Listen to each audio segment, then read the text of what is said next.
The Truth About Goblins. Chapter 5. The hectic crowds of the goblin market were beginning to trickle away. The atmosphere was still hurried, but not to the point of insanity that it had peaked at over an hour ago. Now, at last, Annie found that she could breathe and walk through the market without the fear of being trampled on. Still, she thought it best to stay close to Kit, since she really had no idea where they were going. I'm telling you, you're a lucky duck. You've landed yourself a prime piece of property, no doubt about it. Annie wondered, with a bit of angst, what Kit's place would look like. 1,000 different images of dingy, messy apartments came to mind, and she didn't like any of them. It's not a mud pit, he said, as if in answer to her thoughts. It's quite cozy. Why don't you give it a chance before judging off the top of your head? I didn't say anything. Yeah, but you were thinking it. She glowered at him. My thoughts are my own business. He laughed. What? What's so funny? Nothing, he said, looking ahead. Nothing at all. Annie lowered her gaze in thought. She didn't like his know-it-all attitude. In fact, it was almost suspicious. She looked up from the ground, about to say something more. But Kit was gone. Her heart jumped to her throat. She searched for him frantically, scanning the crowd for his familiar face. The confusion soon passed, however, as she spotted him a few seconds later, a short distance from where she was standing. A woman had come out of nowhere and yanked him off the street. Annie jogged over to meet them, eyeing the boisterous-looking woman with curiosity. There she was in a bright red kimono, her arm wrapped around Kit's neck while a gentleman stood beside them. He was wearing an electric blue suit to complement the fedora on his head and to clash with the vibrant red color of his companion. His hair was white, tied up at the back, but Annie could tell that the color of his hair had nothing to do with his age. Judging from the audacious look of the pair, she guessed that they were both goblins too. Oh, there you are, Jack, said the woman, directing her attention to Kit. I was hoping I'd find you here. She held him uncomfortably close, her massive breasts threatening to suffocate him. Hello, Miss Lavinia, said Kit, his voice muffled as he tried to escape the woman's death grip. Annie could tell he was summoning all the politeness he could muster as he asked, Were you looking for me? As a matter of fact, I was, she exclaimed, as if their encounter had been a happy coincidence. The twins couldn't make it to the show tonight, so I need to call you in. He groaned, still unable to shake her off. It's supposed to be my night off. Oh, I know that, little Jack, she said, relinquishing the poor kid and holding him at arm's length. She ran a thin finger through his hair and cooed. But the show must go on, as they say, and there's no one else who can come to the rescue. She inched closer to him, rubbing his shoulders. Can't you help a gal out? Okay, he said, pushing away her grabby hands. I'll take a night off some other time. Marvelous, darling. She bent over and kissed him on the cheek. I'm off to Din-Din, as they say. She placed a gentle hand on the arm of her companion. I'll grab a table for the two of us. And then, to both Kit and Annie, she blew a kiss. Ciao. As suddenly as she had appeared, the riotous character vanished, heading for a crowded restaurant on the other side of the street. Annie watched her leave, spellbound by the woman's presence. Once out of sight, her silent partner stepped forward, ready to do business. I want double, grumbled Kit, still trying to wipe off Lavinia's lipstick. No can do, Jack, said the man, his silver eyes gleaming in the faint light. Same old rate as always, but I might throw in a few extras to win you over. Kit raised an eyebrow. Keep talking. The man pulled out 2 gleaming tickets from his jacket. You said you needed a pair, right? Yes, sirree, he said, grabbing the tickets. Bellator's got me in for another favor. Of course he does, said the man, rolling his eyes. Can't keep your hands off the bull's horns, can ya? More like the golf cart, muttered Annie. Kit glared at her.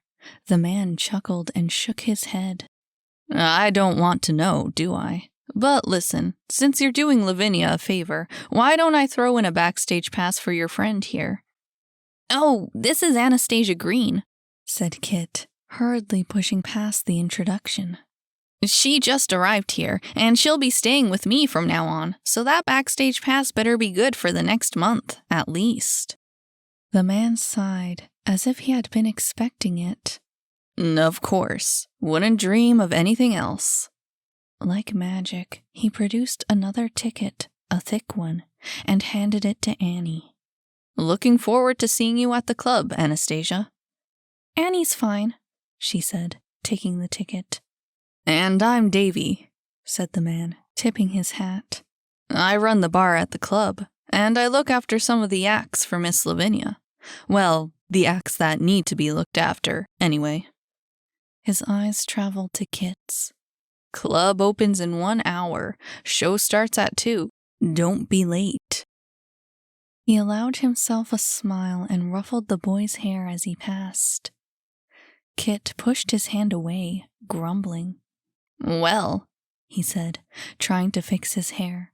I guess we better hurry up and get ready for the show. What show? Said Annie, still confused by the exchange. Big show at the club tonight, he said. I wasn't planning on going in this time, but...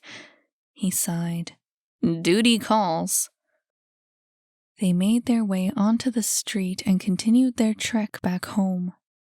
Why did they call you Jack? Oh, that's my stage name, he explained. They call me Jack the Ripper. What the? She frowned. Why? He smirked. It's 'cause I'm a killer with the ladies. This guy was unbelievable. That's a terrible joke. You don't really get away with that, do you? He laughed.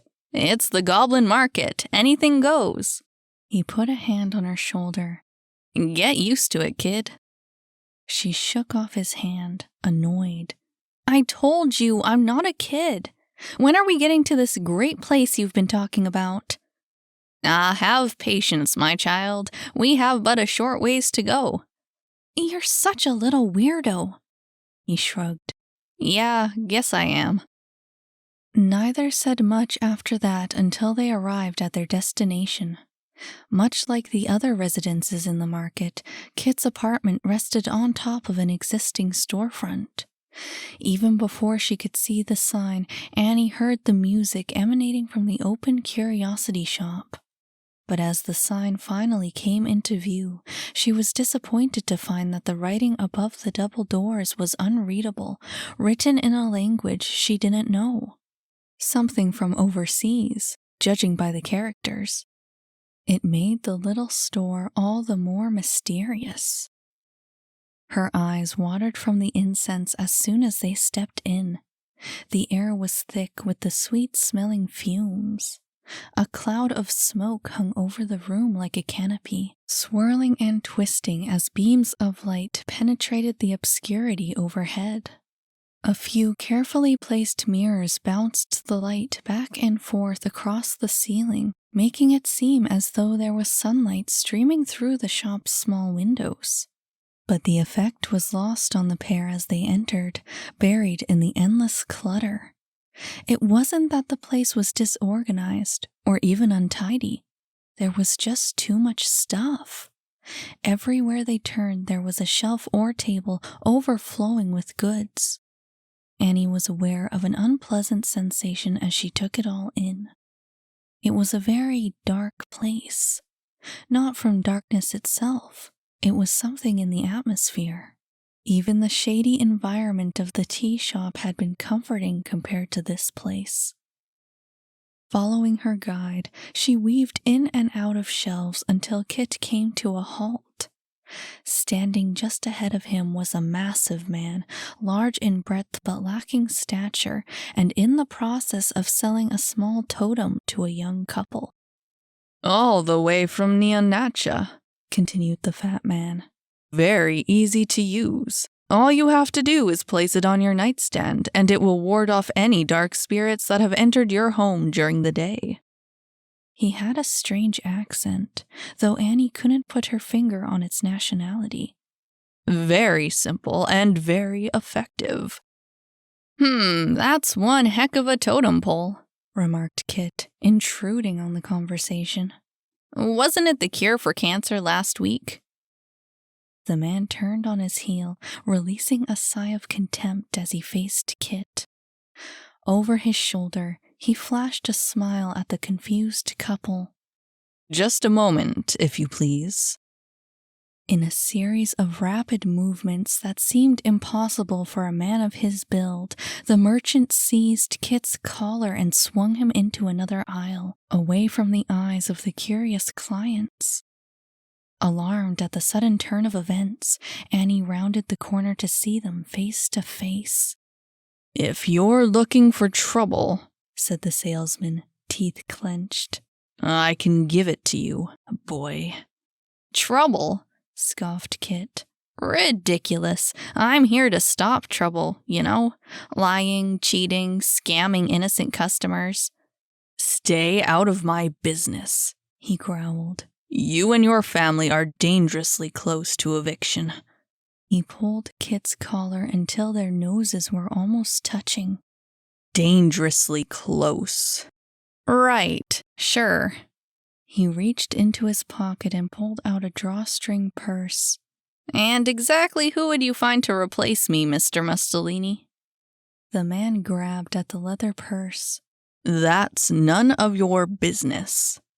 "No, you're right, it's not." He relinquished his hold on the cash. "I'm just curious to know who would be willing to go for your rip-off scheme of an apartment. Must be some pretty crazy goblin. Desperate, too."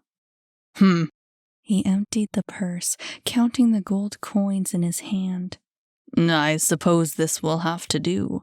Your mother's pay is due on top of this one, just to be clear." "As always," said Kit, backing away towards Annie. "Just don't let her know about it, all right?" "As always," repeated the merchant. "Now get out before I raise your rent." Kit didn't need to be told twice. Without hesitating, he took Annie's hand and headed to the back of the shop. Passing the couple on the way to the counter, he caught their gaze and whispered, "Scram while you can! He's a cheat!" Annie stifled a laugh as she caught their bewildered expressions over her shoulder. It wasn't until they passed through the curtain behind the counter that she let herself giggle out loud. But the laughter faded as they came to the foot of another staircase. "What was that all about?" she said, as they made their way to the second floor. "Who was that guy?" "Ugh, he's my landlord," said Kit, his voice laced with disgust. "Grabby son of an elephant is what he is." "But he has the same last name as you do." She thought back to the interview with Bellator. "Mussolini, right?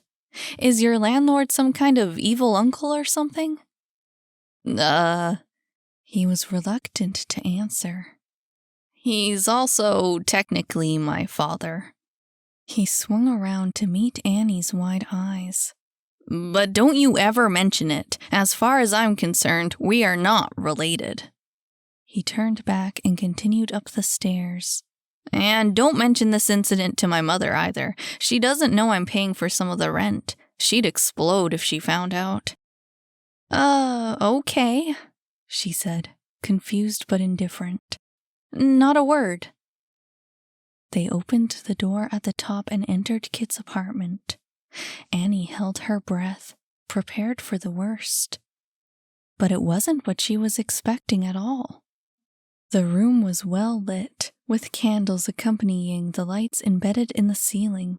It was colorful too, with rich red curtains covering the windows and a plush pink carpet underfoot. Up ahead, she noticed a beaded curtain that led to the kitchen. Someone had been cooking, and the aroma of stewing food made her stomach growl with anticipation. Kit made a beeline for the food. "Mother dear," he called sweetly. "Your favorite son is home." Annie heard a voice float into the living room past the curtain of beads. "Oh, Kitsune! I didn't think you would be home for lunch." A woman stepped through the curtain to greet them. She was rather well-rounded, but her face was comely, framed by auburn hair that came down in long, natural ringlets. Her appearance did not betray her age in the least. "Oh!" she exclaimed, her gaze falling on Annie. "Who's this?" "I'm Annie," she said, timidly holding out a hand. The woman ignored her gesture and enveloped the skinny girl in her arms. "It's not often that Kitsune brings a girl home." Holding Annie at arm's length, she asked, "Will you be staying for lunch?" "Actually," said Kit, "she'll be staying a lot longer, if you'll let her. She's looking for a space and we've got that extra room, so I offered." "Really? That's lovely." She wrapped her arm around Annie and led her into the kitchen. "We've been needing to fill that room for some time." Annie, swept away by the mother's spirit, struggled to find words. "Oh, wait, I can't." "She ain't got no cash," said Kit, also migrating to the kitchen. "That's no problem," she assured. "It's not the cash I need, it's someone to fill up that room." She waved a hand at the table, gesturing for the two to sit down. "There's a bylaw now that every bedroom in residence has to be occupied." Standing at the stove, she stirred a hot pot of chili. "I had less than a week to find someone to take it. Sure, there were goblins willing to pay a high price for the locale and all that, but I just don't feel comfortable allowing a total stranger to come into my house, not while my boys are around." The fact that Annie was technically a stranger didn't seem to cross her mind. "Smells good," said Kit. "When can we eat?" "Right now." She grabbed a mop from the corner and hit the ceiling. "Okami!" she yelled. "Lunchtime!" They sat silently, expectant faces turned to the ceiling. There was no answer. She sighed and replaced the mop in its corner. "Why don't you go get your brother?" she said, turning to Kit. "He probably has his head plugs on." "That's headphones, Mother." He looked to Annie. "Wanna meet my little bro?" "Sure," she said, genuinely curious to see the rest of the place. It was actually kind of interesting, now that she had arrived. They stepped through another curtain to the next staircase. "Told you so," said Kit. "Told me what?" "Not to judge the place before you've seen it. It's pretty snazzy, no?" Annie didn't reply. This was getting increasingly suspicious. On to the third floor, the pair entered a cramped hallway. There were 4 doors leading to separate rooms, all connected by the corridor. Kit took a left and immediately entered the one at the end. He didn't even knock. "Yo!" he said, striding inside. "What's up, Cam?" Annie followed, practicing a little more caution as she took her first steps into the room. Unlike the rest of the apartment, it was dark. Someone had taped thick black sheets of paper over every window and shut off the overhead light. But the room wasn't quite pitch black. There were tiny lights of all colors flashing sporadically from the electronics scattered across the floor. Their combined activity gave the room a radioactive kind of glow, like the dim lighting of a secret laboratory. And for all intents and purposes, that's exactly what it was. Kit's brother was seated at the other end of the room, bent over his desk while dissecting a circuit board. A small lamp shone over his workspace and outlined his scrawny figure, his back turned towards the intruders. But he hardly moved as they entered, distracted by the music pulsing through his headphones. Marching across the room, Kit reached over and waved a hand in front of the boy's face. "Hey, kiddo." He lifted the headphones and placed them on the desk. "I've got something for you." Cam spun his chair around to face his brother. "I thought you were gone for the night." His eyes jumped to Annie, standing silently near the doorway. "Who's she?" Before she could answer, Kit replied, "That's Annie. She's gonna be chillin' at our place for a while." "Oh." His eyes had that drowsy look about them, and his black hair was sticking up at the back of his head as if he had just woken up. Eyes still fixed on Annie, he asked, "What did you bring me?" A wide smile spread across Kit's face. He swung his backpack down and unzipped the largest pocket. "Prepare to have your mind blown," he said, pulling out a small object from the bag. "Behold, this ought to keep you busy for at least a week." "What is it?" asked Cam, reaching for the device. Kit placed the console in his brother's hand. "It's a supernova galaxy gamer. Apparently it's a whole lot more advanced than your game station." "Whoa!" His eyes lit up instantly. "This is Wizard."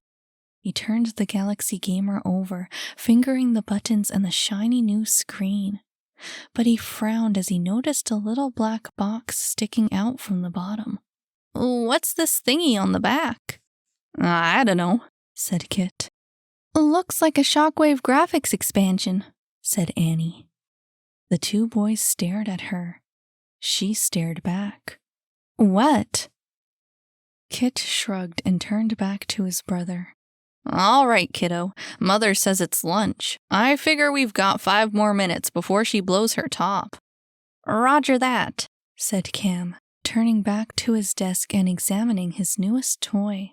"Thanks a ton." Annie stepped back outside as she and Kit made their exit, heading for the opposite end of the hall to check out his own room. They stopped before the closed door and looked it over. It was charred for some reason.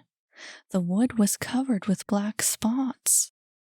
But Kit didn't offer any explanation, only a smirk. "Bet you been waiting all day to see this, eh?" He pushed the door open, but didn't go inside. "Ladies first." Reluctant as she was, she stepped past him, and once again her expectations were shattered. Kit's bedroom was much tidier than his brother's, boasting scant and orderly furniture instead of cluttered surfaces.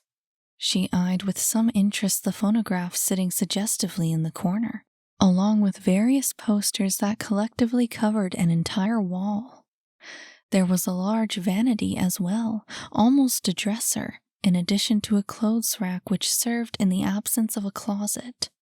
The whole feeling was that of a backstage dressing room, with the bright lights on the vanity's mirror frame and the colorful costumes hanging on the rack.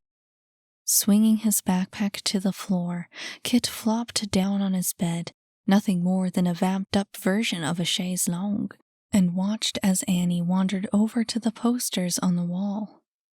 They were all drawn up in the same style, featuring a performer in the foreground with a headline that read, "The Ace of Clubs." She stopped and pointed to one of the older ones. "That looks like the lady that almost suffocated you with her boobs." "Huh? Oh, yeah." He stood and joined her. "That's Lavinia. She used to be the big shot at the club some years back. Now she owns the place." "The Ace of Clubs," she said, reading the title. Her gaze traveled to the foot of the poster as she noticed the inscription on the bottom. "The Queen of Hearts?" "Lavinia's old stage name," he explained. "You'll get to see it all, soon enough. That backstage pass I landed will come in handy." He turned away from the wall and made to exit the room. Come on, I'll show you your room and then we can eat. She followed without a reply. Suspicious thoughts were stewing in her mind. Back into the hallway, they entered another room. The empty room. Annie's room. Aside from a sizable couch, a decent dresser, and a few boxes for storage, the room was bare. But the sole window on the opposite wall was wide and tall, affording a pleasant view of the market outside. Despite the limited space, the room was far from uncomfortable, and Annie felt fortunate for having been offered it. Thankful as she was, she couldn't keep quiet any longer. She closed the door as soon as Kit stepped through. All right, she said. What's going on? What do you mean? He said. I thought something was off, she began. As soon as you started talking, I knew something wasn't right. She eyed him suspiciously. You know too much. He shook his head. First time I've been accused of that. Still don't get what you mean, though. I mean that something's up. You always seem to know what I'm thinking. Like, literally what I'm thinking. How do you do that? He laughed. You're just super duper easy to read. No, she said. I'm not. I know I'm not. I should know. Everyone's been telling me since I was a kid. She leaned in closer. And you've been making a few slips. Exactly when did I tell you that my last name was Green? His smile vanished. Yes, he had made that mistake when he had introduced her to Davy. It was, it's in the note. The one that Bellator gave me. Really? She held up the letter in her hand. Did he write that part in invisible ink? He gasped and grabbed at the note, missing his mark as she flicked it away. How did you get that? It was in your back pocket. Seriously, it was begging to be stolen. Besides, I needed to know what Bellator told you, so no more games. She crossed her arms. What's going on? Irritated at being outmaneuvered, he looked down at his feet, up at the ceiling, and then released a heavy sigh. Okay, he said, thrusting a hand down the collar of his shirt. Not like it makes a big difference or anything, but keep it a secret, eh? Keep what a secret? She said, watching him remove a small object from under his t-shirt. It was a necklace of some sort, a yellow crystal that looked to Annie like an oversized piece of rock candy. Only, it couldn't be candy. Kit held it with a firm grip, and as his eyes met hers once again, the crystal glowed a deep crimson. What is it? She whispered. It's a hearthstone, he said. I can use it to read people's minds. Her jaw dropped. Shut up! She didn't know whether to be shocked or insulted. Do you think I'm stupid? You really think I'd believe some weird cliché like that?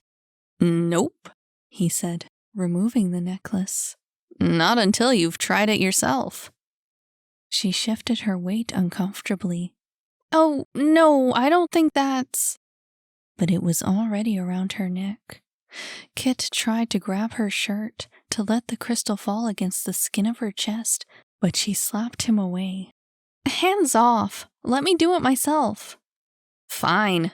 He raised his hands to the ceiling. Have it your way, but it has to be touching your skin. Just let it sit there for a second and listen.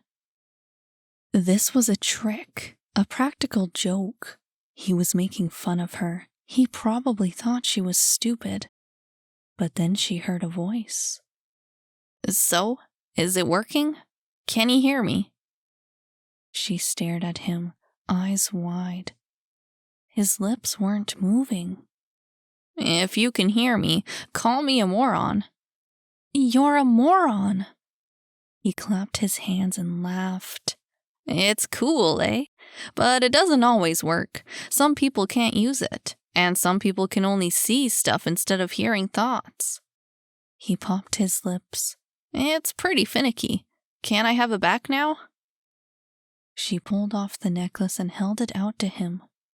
Yeah, take it. It's kind of creepy. Reading someone else's thoughts wasn't as fun as she thought it would be. Her hands trembled as she held them out in front of her. I felt like I was you for a moment. Oh, yeah? He raised an eyebrow as he pulled the necklace over his head. That's a new one. Never goes that far when I wear it. He let it slip down past his collar to where it had rested before. Annie only noticed now the faint red glow through his shirt. Are we good then? Can we go eat? Yeah. She didn't like that he had put the necklace back on, that he could read her mind whenever he felt like it. Then again, it wasn't like she felt protective about her thoughts. She was usually outspoken. In any case, she noticed the red glow was already fading. It seemed that Kit didn't use his mind-reading power constantly. A small comfort, at least. She followed him back into the hallway, on their way to the table. Cam left his room as well, lumbering down the staircase with the other two right behind him. When they arrived at the kitchen, their mother was already standing at the table, hands on her hips. What took you so long? Usually you boys are in the kitchen an hour before the food's ready. Kit took his place. Sorry, Mother dear. I was just giving Annie the tour. Annie came and sat down next to him. Her stomach growled as she eyed the big pot of chili on the table. The growling was a little louder than she would have liked, but no one seemed to notice or care. Here you go, Annie, said Kit's mother, taking a bowl and filling it to the brim with the steaming chili. Thank you, I'm sorry, but I didn't. Ophelia, she said, handing her the full bowl. Just call me Ophelia, honey. Kit snickered. Okay, Ophelia, honey. She took the ladle from the chili and bopped him on the head. Ow, he exclaimed. You got chili in my hair. And now you'll have hair in your chili, she said, filling his bowl. You still haven't told me why you're here, rather than out and about. I thought you had the night off. I did, he said, mopping up the chili with a napkin. But Lavinia cornered me in the market. Looks like the twins dropped out for the night and I gotta take their place. She took Cam's bowl next. That woman. She works you too hard, is what I think. She set the bowl down again. You barely get any time off at all these days. But that's a good sign, isn't it? Means I'm moving on up the pyramid. But you're hardly ever at home, she said, filling her own bowl. You go out, work all night long, and then collapse in your room until it starts all over again. She reached out and stroked his hair. I've been missing my little fox. He swatted her hand away. You could come and watch me perform, if you miss me that much. I wouldn't want to embarrass you, she said. And the club is not exactly my cup of tea. That's what I thought, he said, turning his attention towards the food. In any case, I gotta get going. Club's already open. He started shoveling in the spoonfuls. Annie watched as everyone else started eating and joined in. Oh, she exclaimed, this is really spicy. Is it too hot for you? Said Ophelia. The boys like it spicy, but I could always... Oh, no, I like it, she said. My parents hate spicy food, so we never eat it. She took another large spoonful, realizing how hungry she was. When was the last time she had eaten? This is really good, thank you. You're very welcome, said Ophelia. Thanks, said the boys in unison. The four of them worked away at the food, each having a second helping after they finished the first bowl. Except for Kit, that is. He pushed his bowl away after finishing and said, Can't shovel up too much. Gotta keep lean for tonight. Ophelia tried to give him more, but it was no use. His eyes were on the clock.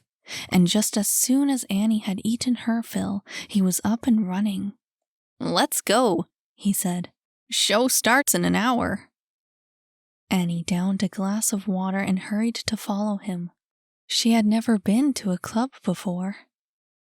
But instead of running to the first floor, Kit made for his bedroom. "Come on," he said. "We have to get you some clothes." She followed him up the stairs. "What's wrong with what I'm wearing now?" Remarkably, she was still wearing his baseball cap, along with a plain t-shirt and jeans. "This is the ace of clubs," he said. "You gotta look sharp, especially if you show up with me." "Oh, I see," she scoffed. "You don't want me to embarrass you." Something like that. Upon entering his room, Kit made for the clothes rack.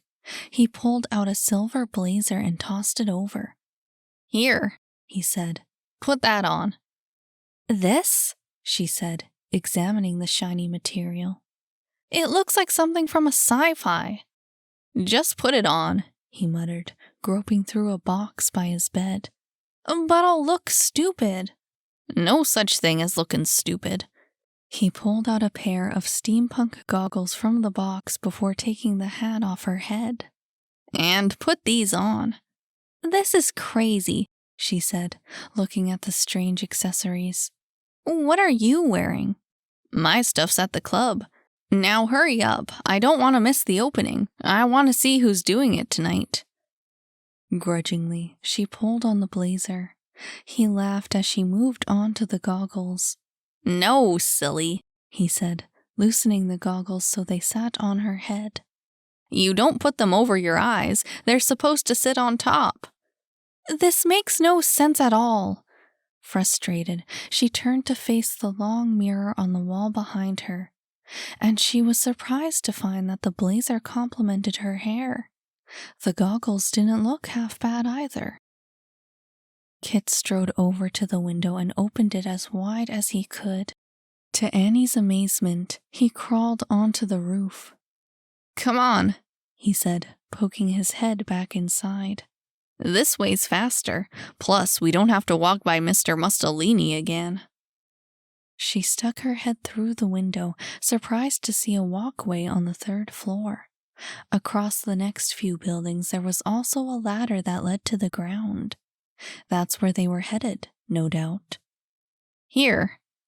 He crouched in front of the open window and offered her a hand. But she pushed it away. "I don't need help," she said, pulling herself through. "I'm fine on my own."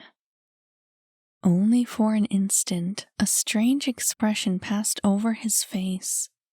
He seemed sad or irritated, or maybe both. But Annie had barely caught it, and he turned away right after. Hey, wait." He stopped, already halfway to the ladder, and turned around. Feeling the weight of his gaze, she looked down at her feet, only to look back up out of stubbornness. "I don't..." she hesitated. "I don't like feeling stupid." He stared at her, his face blank. "And I don't like it when people make me feel stupid." He seemed to understand. "Do I make you feel stupid?" Again, she struggled to keep his gaze. "Sometimes. But just because I don't know anything about goblins and stuff doesn't make me stupid." His eyes widened the slightest bit, surprised to hear her say it. She rubbed her arm uncomfortably. "So, I'm sorry. I mean, if I seem like a jerk sometimes. I'm not trying to be, mean or anything. I just don't..." "I don't think you're mean," he said. "I think you're cool." She frowned. "Really?" "Yeah." That goofy smile reappeared on his face. The strange expression was gone. "We better get going, or we're gonna be late for sure." He turned back towards the ladder and marched across the walkway. Clearly, he wasn't afraid of heights. "Got that backstage pass handy?" She felt her jean pocket for the ticket that Davy had given her. Yep. Now that she had got that apology off her chest, she could hardly contain her excitement. Not only was she going to a club, but she also had a backstage pass. I hope this place isn't trashy, she thought. It's not, said Kit. Hey, hi, I'm your narrator, Miranda Eastwood, also the author of The Truth About Goblins. If you liked this chapter, remember to add, follow, or subscribe to this channel so you can hear the next one. And if you didn't like this chapter, oh well, I can't really do anything about that. In any case, I just thought I'd let you know about my Patreon. You can check it out if you'd like to throw some support my way. It would mean a lot to me. Not to mention there's loads of extra exclusive content that I only post on Patreon. While I'm at it, I'll mention that The Truth About Goblins is now available as a complete audiobook, and you can get it wherever you get your audiobooks. Thanks for listening.